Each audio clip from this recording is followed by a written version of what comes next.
If there is one word that defines the Deception series, it isn't traps, it isn't revenge, and it isn't even death. It's deception.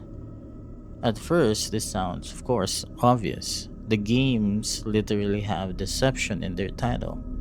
You lure enemies into rooms filled with elaborate traps, tricking them into stepping on pressure plates or falling into carefully constructed kill zones. But after playing the series, I don't think the deception is primarily about fooling enemies. The real deception is philosophical. Every game in the series asks the same unsettling question: how easily can people be manipulated when they believe they are acting of their own free will? I am existential thinker, and the traps are simply the physical expression of that idea. The true weapon in Kagero is not a swinging pendulum or a collapsing ceiling, it's information. Now, if you like analytical video essays like this one, please consider subscribing to the channel.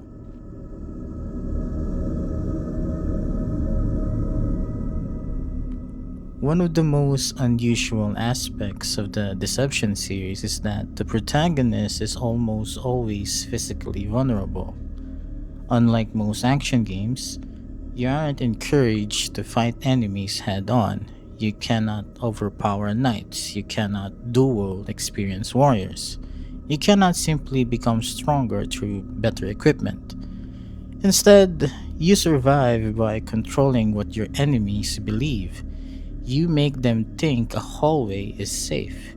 You convince them to chase you. You encourage them to step exactly where you want them. In other words, you weaponize their assumptions. The enemy is defeated before the trap even activates. The trap merely confirms a decision they have already made.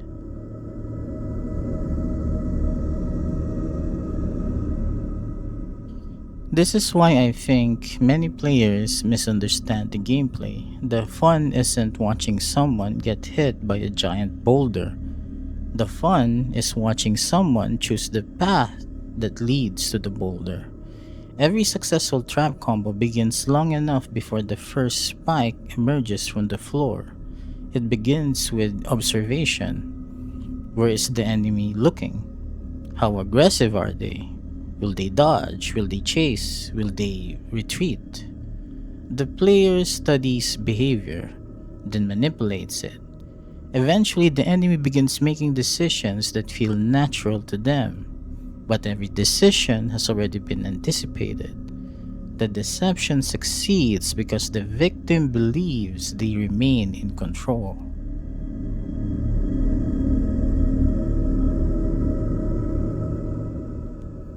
Throughout the series, castles, ruins, and elaborate interiors aren't simply levels, they're theaters. Every room is a stage where the player directs a performance. The enemies believe they are conducting a hunt, but in reality, they're participating in a script someone else has written.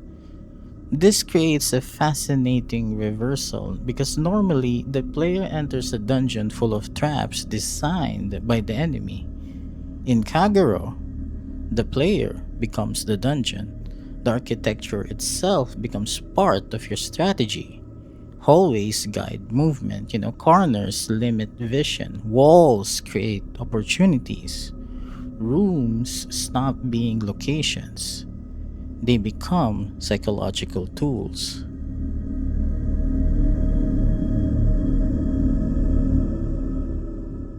The deception extends far beyond combat. Across the series, protagonists are frequently manipulated by larger political or supernatural forces. Characters rarely possess complete knowledge of the conflicts surrounding them. Kings conceal the truth, religious organizations rewrite history, families hide ancient betrayals, and demons exploit human emotion. The protagonists often believe they are acting freely. Then later on, they discover they have been carrying out someone else's plan. This creates an important parallel. The enemies inside the castle believe they are chasing you. You know they are walking into traps. Likewise, the protagonist believes she understands the world. The story later reveals she has been walking into invisible traps herself. The gameplay mirrors the narrative. Everyone is deceiving someone.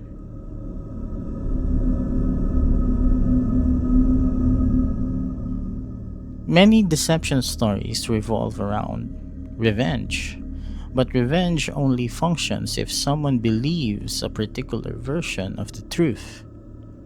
Characters act because they think they know who betrayed them, who murdered their family, who deserves punishment. As the game progresses, these assumptions are frequently challenged. The series repeatedly asks whether revenge is built on truth or manipulation. If your understanding of the past is false, then your revenge becomes another form of deception. You become both victim and perpetrator. The games are surprisingly interested in how lies survive across generations. A single deception can shape kingdoms, families, and entire histories.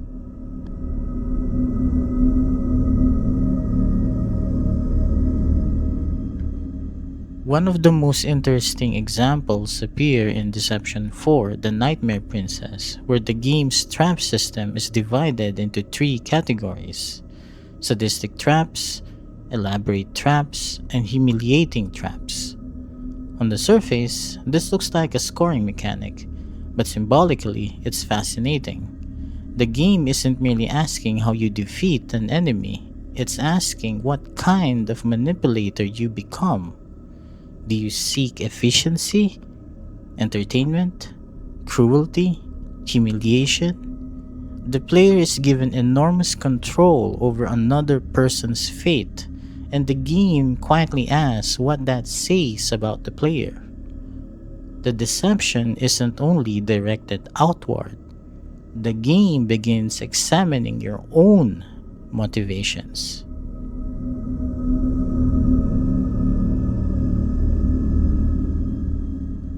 I think this is the philosophical core of the entire series. The enemies believe they are making choices. The protagonist believes she understands the story. The kingdoms believe they control history.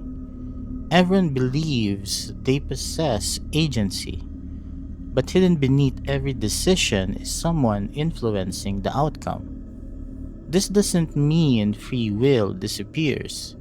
Rather, the game suggests that human decisions are incredibly vulnerable to manipulation. People act based on incomplete information, false assumptions, emotional reactions, hidden agendas. The person who controls information often controls reality.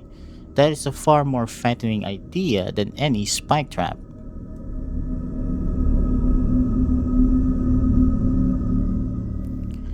Viewed this way, every castle in the series becomes symbolic. It isn't simply a place full of mechanical traps. It is a machine designed to transform certainty to uncertainty. Every hallway encourages confidence. Every doorway hides danger. Every room asks the player to predict another person's behavior. Likewise, every story encourages characters to trust the wrong people. The architecture and narrative becomes reflections of one another. Physical traps mirror psychological traps. Both depend on the same principle. Someone believes they understand the situation. They don't.